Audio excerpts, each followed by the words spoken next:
It's more fun in the Philippines. Yan ang katagang sumikat. Hindi lang po dito sa ating mga Pinoy, kundi pati sa mga banyaga. Itinuturing ng Department of Tourism na matagumpay ang kampanyang ito dahil sa pagdami ng mga turista sa bansa. Nadaragdagan din ng mga pagkilalang natatanggap ng Pilipinas mula sa iba't ibang travel magazine at website. Makibalita tayo kay Jennifer Solis. Kung magagandang tanawin din naman ang usapan sa galaryan ng ating bansa, ibinida ang ilan sa mga ito sa malawakang kampanya na It's More Fun in the Philippines ng DOT. Magmula nang ilabas ito, iba't ibang parangal na ang inani ng binansagang Pearl of the Orient. Pinakahuli ang pagkilala sa Pilipinas bilang isa sa best leisure destinations ng isang Chinese advertising newspaper na Lifestyle.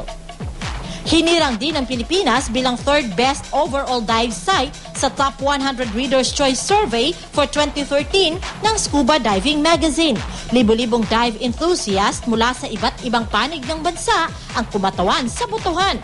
Sa Top 100 Gold list ng magazine, number 17 ang Malapascua Island sa Cebu dahil sa shipwrecks at unicorn of the sea na treasure sharks doon. Kasabay ng pag-ani ng papuri ng Pilipinas ang pagdami ng mga turista base sa tala ng DOT at mga travel agency. Bukod kasi sa mga nagagandahang tanawin, mayaman din ang bansa sa kultura at kasaysayan. Hanggang ngayon, pinipreserba pa rin ito ng iba't ibang grupo at tribo sa bansa, gaya na lang ng Baliwan Tribe ng Mountain Province. Ang kanilang kasuotan at mga tradisyon sumasalamin sa kanilang pagkakakilanlan.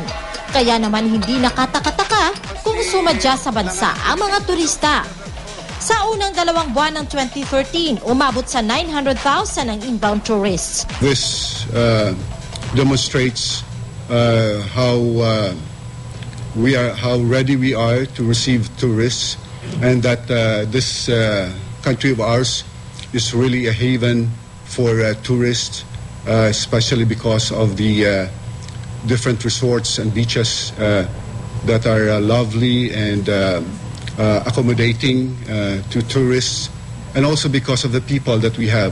Mas kapansin-pansin naman daw ang pagdami ngayon ng mga local tourists o mga Pilipinong naglilibot sa iba't ibang probinsya.